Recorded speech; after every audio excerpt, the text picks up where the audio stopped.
Hello friend, જય દ્વારકાધીશ, રાધે રાધે. આજે આપણે બનાવશું બટેટાની વેફર. તેના માટે મેં અહીંયા બટેટા 5 કિલો લઈ લીધા છે. અને બટેટા બે જાતના આવે છે, એક ગોળ અને વ્હાઈટ આવે છે અને એક લાંબા અને પીળા આવે છે. તેમાં આપણે આ ગોળ લેવાના અને અંદર વ્હાઈટ આવે છે તે લેવાના. અને જો પીળાયા લઈએ કો પણ તો સેજ પીળી વેફર પડે. અને આવી રીતે ગોળિયા બટેટા લઈશું ને એકદમ, તો અંદરથી વ્હાઈટ નીકળશે, એટલે વ્હાઈટ વેફર થશે. અને હવે આપણે એને ઉપરથી ભાગ કાઢી અને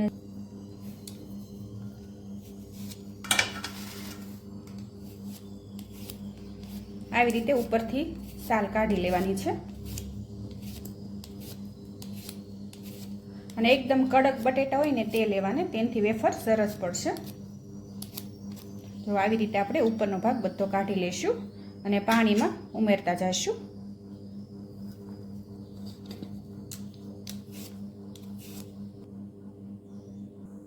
અને અહીંયા બટેટા મેં બધી ઉપરની સાલ કાઢી લીધી છે. અને હવે આપણે આને ખમણી લઈશું. તેના માટે મેં અહીંયા આવી ખમણી લીધી છે. આ પહેલાંની છે ખમણી.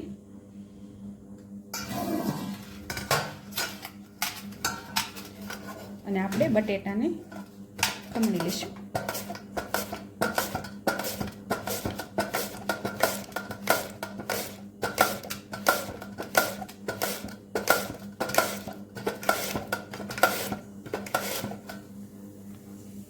આવી રીતે આપણે બધી ચિપ્સ પાડી લેશું. જો તમે સરસ પડી છે, બહુ જાડી નહીં બહુ પતલી નહીં તેવી બધી વેફર પાડી લેશું. જો અને પાણીમાં નાખતા જઈશું એટલે કાળી ન પડે.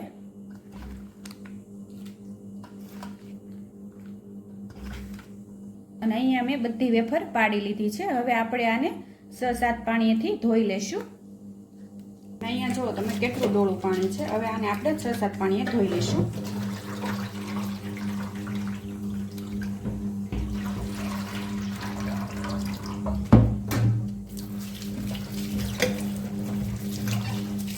આવી રીતે આપણે ખૂબ ઘસીને ધોઈ લેવાની, એટલે આપણી વેફર પીળી ન થાય.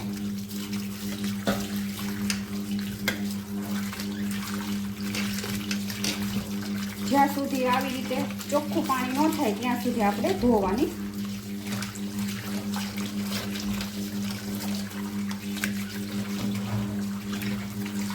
જેમ ધોશો ને સરસ, એમ જ તે આપણી વેફર સરસ થશે.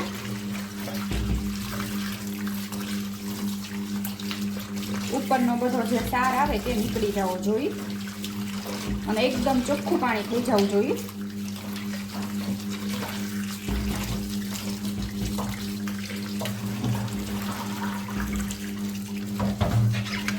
જો અહીંયા એકદમ સરસ ચોખ્ખું પાણી આપણે થઈ ગયું છે. જો એકદમ ચોખ્ખું પાણી થઈ ગયું છે. અને અહીંયા અમે એક ફટકડીનો કટકો લીધો છે. આવી રીતે નાનો કટકો લઈ લેવાનો અને આવી રીતે આમાં ફેરવી દેવાનો. મૂકવાનો નથી અને બાફામાં નથી ઉમેરવાનો. આવી રીતે ઘસીને આપણે આમાં ફટકડીથી ધોઈ લેશું.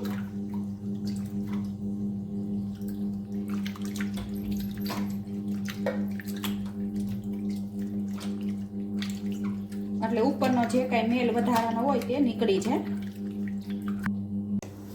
અને અહીંયા પાણી ગરમ થઈ ગયું છે, તેમાં આપણે ફરાળી મીઠું થોડુંક ઉમેરી દઈશું. જેટલું તમે ખારું લેતા હોય એ પ્રમાણે ઉમેરવાનું. ઉમેરી દઈશું અને બાફી લઈશું. અને હંમેશા પગથું વાસણ લેવાનું બાફવામાં, એટલે આપણી ચિપ્સ ભાંગે નહીં. અને હવે થોડીક વાર આવી રીતે હલાવી અને આપણે એને બાફી લઈશું. આપણી વેફર બફાઈ ગઈ છે. જુઓ તમે, 50 થી 60% જેટલી જ આપણે બફાવા દેવાની છે. અને હવે એને બહાર કાઢી લેશું.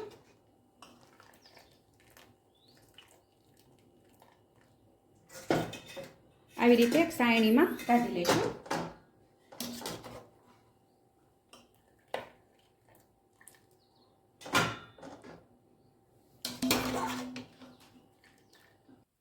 અને અહીંયા મેં એક સાડી પાથરી લીધી છે અને તેમાં આપણે ફેલાવી દઈશું, એટલે જલ્દી ઠરી જાય. અને સૂકવી દઈશું. અને આવી રીતે આપણે એક એક કરીને સૂકવી દઈશું.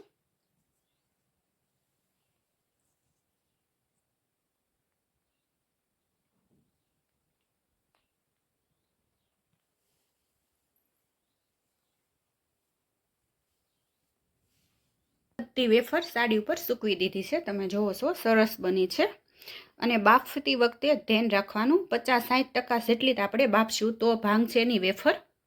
અને હવે એને પંખા નીચે આપણે 1 દિવસ માટે સૂકવવા દઈશું।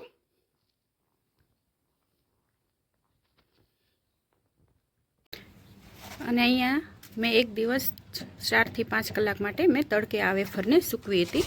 જો તમે આપણી વેફર સરસ સુકાઈ ગઈ છે અને 1 દિવસ મેં પંખા નીચે સૂકવી હતી। અને અહીંયા આપણી વેફર તૈયાર છે। હવે એને આપણે તળીને જોઈશું। અને અહીંયા મેં આ જો આપણી વેફર સરસ બની છે અને સુકાઈ ગઈ છે। હવે આપણે આને તળીને જોઈશું। અને અહીંયા મેં તેલ ગરમ કરવા પણ મૂકી દીધું છે।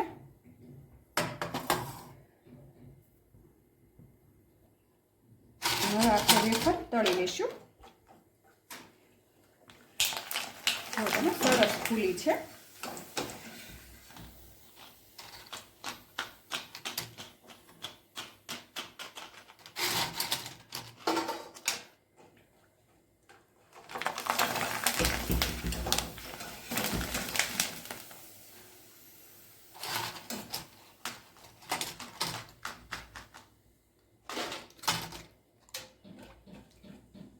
અને હંમેશા વેફર માટે બટેટા મોટા જ લેવાના, તો જ વેફર સરસ બનશે।